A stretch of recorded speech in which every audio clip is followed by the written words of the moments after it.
Malam ni kita akan berbicara beberapa perkara. Benar ke dakwaan mengatakan ada 5 orang ahli Barisan Nasional yang bakal melompat? Soalannya, siapakah mereka?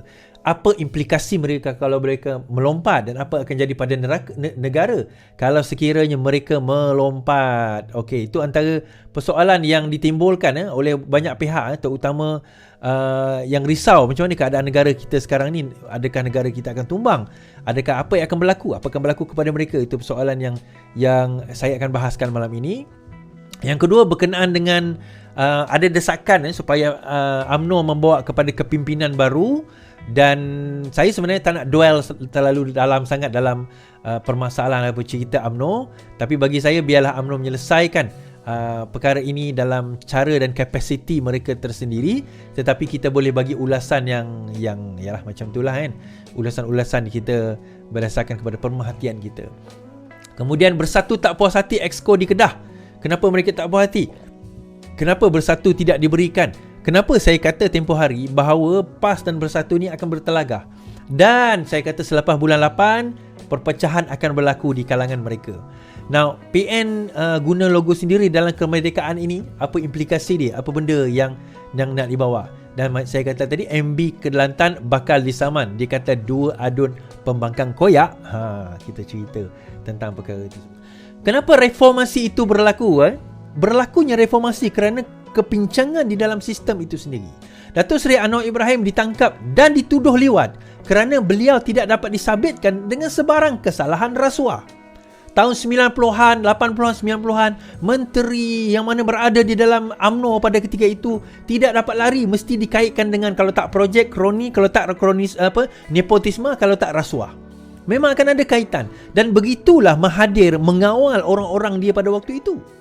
Tetapi ada satu makhluk, satu manusia yang tak boleh nak dikenakan dengan sabitan rasuah, tak boleh dikaitkan dengan rasuah, Anwar Ibrahim. Disebabkan tak boleh disabit dengan rasuah, maka diletakkanlah charges liwat ke atas dia. Kenapa nak letak charges liwat ni? Kenapa tak letak charges macam berzina ke, macam tangkap halwat ke apa ke? Tangkap halwat bukan satu kesalahan undang-undang, tetapi liwat satu kesalahan undang-undang. 20 tahun penjara. Akta 37, Section 377 Kanun Keseksaan. Dia nak kena penjarakan Anwar Ibrahim. Pastikan Anwar Ibrahim itu dipenjarakan. Saya pernah dengar cerita, wallahualam cerita ni betul atau tidak, Anwar Ibrahim pernah ditawar puluhan juta dengan syarat keluar daripada Malaysia, duduk luar negara, bawa keluarga, dia tidak akan dijanji tidak akan diganggu sepanjang hidup dia sewaktu dia di dalam penjara. Tetapi apa yang Anwar Ibrahim kata? Tak nak, tak apa. Perjuangan dia untuk rakyat. Kita tak faham benda ni. Walaupun bukan dia tak faham. Walaupun pada peringkat awal adalah walaupun, okey kita nak faham. Tahun 98, walaupun ni dipecah kepada 2 grup. Satu grup yang pro Anwar Ibrahim. Fadil Noh umpamanya, mereka yang pro Anwar Ibrahim. Nik Aziz antara yang pro Anwar Ibrahim. Tetapi ada yang anti Anwar Ibrahim pada waktu itu. Antaranya adalah Hadi Awang. Kita jangan tak tahu bahawa rancangan untuk nak take over PAS pada waktu itu adalah untuk memastikan kelangsungan geng-geng Mahathir. Yang keluar daripada, sampai ada satu grup di dalam PAS pada waktu itu digelar sebagai Jebon, Anwar Rinas, digelar sebagai apa orang kata Munafik Haraki dan sebagainya. Dan mereka lah yang sekarang ini membentuk Amanah. Antaranya siapa? Salahuddin Ayub, arwah Salahuddin Ayub. Antaranya siapa? Mujahid Yusuf Rawa. Antaranya siapa? Khalid Samad. Antaranya siapa? Mat Sabu. Mereka inilah yang dihalau keluar daripada PAS kerana mereka membawa agenda reform yang sebenar. Dan kita ketahui, kita tengok bagaimana keadaan PAS sekarang, sanggup mengguna apa saja untuk fitnah. Dan untuk nak memenangi, untuk nak menang, mereka sanggup fitnah, mereka sanggup khianat, mereka sanggup melanggar asas Islam itu sendiri demi kerana nak berkuasa. Kenapa tuan-tuan? Ini bukan saya cakap. Recent bacaan saya baru-baru ini mendapati bahawa Syiah telah mula menyusup masuk. Bukanlah mula, dah lama dah sebenarnya. Tetapi Syiah dah menjadi satu dah menjadi satu perkara yang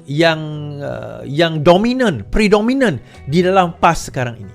Mereka nak menjadikan negara ini seperti Iran, seperti Iran, di mana kuasanya ditentukan oleh ulama. Sebab itu ada satu ceramah saya dengar, dia kata apa? Ulama warisatul anbiya, ulama itu waris Nabi, maka dia lebih tinggi daripada sultan. Sebelum itu bawakan kisah berhibur di pusat hiburan. 13 pegawai anggota polis ditahan tugas.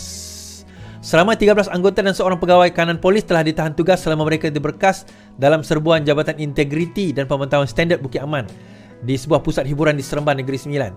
Timbalan Ketua Polis Negara Datuk Seri Ayub Khan Maidin Piche berkata tindakan telah diambil terhadap mereka ialah ditahan kerja. Kita juga sedang siapkan kertas siasatan untuk diserahkan kepada Peguam Negara, katanya. Ayub Khan hadir ke tanah perkuburan bagi memberi muatan terakhir kepada Allahyarham Datuk Seri Johari Harun yang maut dalam nahas pesawat Beechcraft 390 di Almina, Shah Alam, Khamis lalu. Ayub Khan berkata seorang timbalan pendakwa raya dan pendaftar mahkamah turut ditahan dalam serbuan awal pagi itu. 13 anggota dan seorang pegawai polis serta 2 penjawat awam yang ditahan positif dadah, manakala seorang lagi anggota negatif dadah dikenakan tindakan tata tertib, katanya. Mengulas lanjut, beliau berkata semua anggota buat masa ini dilepaskan dengan jaminan polis sementara kertas siasatan dilengkapkan. Kita tidak akan bertolak ansur terhadap mana-mana individu ditangkap dalam operasi hiburan dan kita akan ambil tindakan tegas. Tuan-tuan, kalau tuan-tuan ni ikut saya lama, tuan-tuan ingat tak saya pernah berkata masa kita mula-mula memegang kerajaan, I think ujung tahun lepas, saya kata alangkah eloknya, ni kalau Perdana Menteri dengar lah, alangkah eloknya kalaulah ketua polis negara itu adalah Ayub Khan. Ingat siapa yang dengar saya punya live, saya kata alangkah eloknya kalau ketua negara kita, polis negara kita itu adalah Ayub Khan. Beliau sekarang adalah timbalan, ranking, ketuanya adalah insya-Allah pencen mungkin tahun hadapan, dan tahun hadapan Datuk Ayub Khan akan naik jadi ketua polis negara. Bayangkan kalau kita ada orang sebegini menjadi ketua polis negara kita, bagaimana nanti integriti kita ni. Tu saya kata, kita dalam reformasi yang kita nak buat, kita bercakap tentang reform atau kita nak memperbaiki sistem yang ada.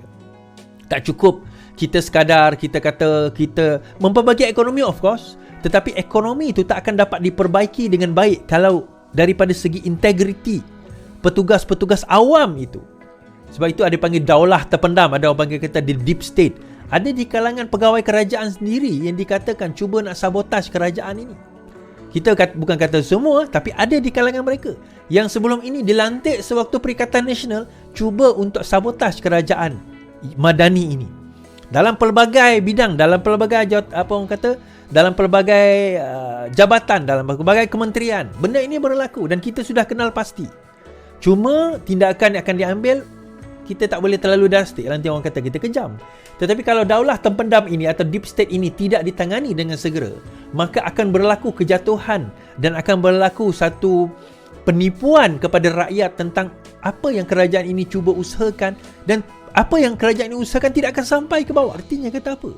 Arti kata mereka nak berkuasa, mereka yang nak mentadbir negara ini, dan mereka yang nak memastikan bahawa mereka lebih tinggi even daripada pemerintah kita. Siapa yang berpandangan demikian, tuan-tuan? Siapa yang membawa pandangan imamah, tuan-tuan? Kalau bukan Syiah. Saya tak kata bahawa Hadi itu Syiah, saya tak kata demikian. Saya tak kata Taqiyuddin itu Syiah, saya tak kata demikian. Saya mengatakan bahawa pemikiran, ideologi, pemahaman, kefahaman bahawa negara Islam dalam bentuk bagaimana? Syiah adalah negara Islam yang mereka bawa. Tuan-tuan, wilayatul fiqh dalam bahasa kita, dalam translasi apa dia? Kepimpinan ulama. Wilayatul fiqh ni, wilayatul fiqh ni adalah siapa? Daripada gagasan mana kalau bukan daripada Syiah? Dan Syiah lah yang mula memperkenalkan bahawa sesiapa yang tidak mengikuti ulama atau pemimpin itu, hukum dia kafir, tuan-tuan. Yang mengkafirkan orang, yang menjadikan orang kafir adalah pegangan dan pandangan Syiah. Dan Syiah jugalah antara yang berpandangan, dia ada satu konsep taqiyah. Boleh berbohong, boleh memfitnah, boleh menipu, asalkan boleh menang objektif, iaitu negara Islam itu. Tuan-tuan, pemikiran sebegini sebenarnya sangat bahaya. Sebab bukan itu kaedah Islam yang diajar oleh ahli sunnah wal jamaah. Kita semua adalah ahli sunnah wal jamaah. Sesiapa yang membawa ajaran bahawa dialah saja memperjuangkan Islam, inilah saja model Islam, tidak ada model lain, berkemungkinan besar dia membawa model ajaran Syiah, tuan-tuan. Ini kita akan dwell further. Lepas ni kita akan tengok bagaimana Menteri Besar Kelantan kata dia ada orang ni keluar daripada perjuangan Islam. Kita akan tengok. Nak membawa, ada yang kata, alah kau menipu lah Is, kau sengaja nak main naratif.